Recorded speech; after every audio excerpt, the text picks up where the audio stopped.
नमस्कार मैत्रिणींनो, प्रीतीज किचनमध्ये तुमचं खूप खूप स्वागत आहे। आज मी बनवणार आहे ओल्या नारळाच्या गव्हाच्या पिठाच्या करंज्या। या करंज्या घरच्या साहित्यात पटकन तयार होतात। त्यासाठी मी इथे 2 कप गव्हाचे पीठ घेतले आहे। त्यामध्ये थोडेसे मीठ घातले आहे। त्यानंतर 1 चमच तेल घालून हे सर्व एकत्र मिक्स करून घ्यायचे आहे। त्यानंतर थोडे थोडे पाणी घेऊन पिठाचा गोळा मळून घ्यायचा आहे। आपण पुरीला जसे पीठ मळतो तसेच पीठ मळून घ्यायचं आहे। आता 1 चमच तेल घेऊन पीठ परत एकदा मळून घेऊ। पीठ मळून तयार आहे। आता पीठ आपण 10 ते 15 मिनिटांसाठी बाजूला ठेवून देऊया। आता मी इथे सारणासाठी ओला नारळ घेतला आहे। खोबरे बारीक किसून घ्यायचं आहे। तुम्ही हवं तर ते मिक्सरला लावून घेऊ शकता। इथे खोबरे किसून तयार आहे।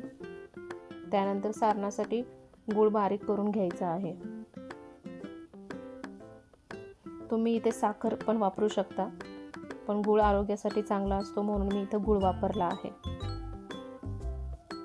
आता कढईत 1 चमच तूप घालून खोबऱ्याचा किस भाजून घेऊया। खोबऱ्याचा खमंग वास यायला लागला की त्यामध्ये गूळ घालायचा आहे। गूळ घालून गूळ व खोबरे छान मिक्स करून घ्यायचे आहे। मी इथे सुका मेवा बारीक करून घेतला होता, तोही यात घातला आहे। त्यानंतर यामध्ये थोडीशी खसखस घातली आहे। शेवटी थोडेसे मीठ घालून याला छान परतून घेऊया। इथे आपले सारण तयार आहे। आता इथे आपण करंज्या बनवायला घेऊया। त्यासाठी मी इथे पिठाचा एक छोटा गोळा घेतला आहे। याला आपण पुरीसारखे लाटून घ्यायचे आहे। आता त्यात खोबऱ्याचे सारण भरून घ्यायचे आहे।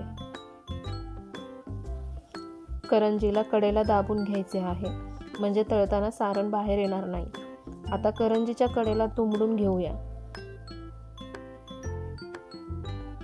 इथे आपली करंजी लाटून तयार आहे। मी बाकीच्याही करंज्या अशा प्रकारे बनवून घेतल्या आहेत। कढईत तेल गरम झाले आहे। या करंज्या तळून घेऊया। करंज्या ह्या मध्यम गॅसवर तळून घ्यायच्या आहेत। असा गोल्डन कलर येईपर्यंत तळून घ्यायच्या आहेत। मी अशाच प्रकारे बाकीच्या करंज्याही तळून घेणार आहे। तुम्ही या करंज्या सुक्या खोबऱ्यापासून पण बनवू शकता। इथे आपल्या गरमागरम ओल्या नारळाच्या गव्हाच्या पिठाच्या करंज्या तयार आहेत। तुम्हाला ही रेसिपी आवडली असेल तर नक्की करून बघा आणि आपल्या चॅनलला लाईक करा, शेअर करा आणि अशाच नवनवीन सोप्या रेसिपीजसाठी आपल्या चॅनलला सबस्क्राईब करायला विसरू नका। धन्यवाद।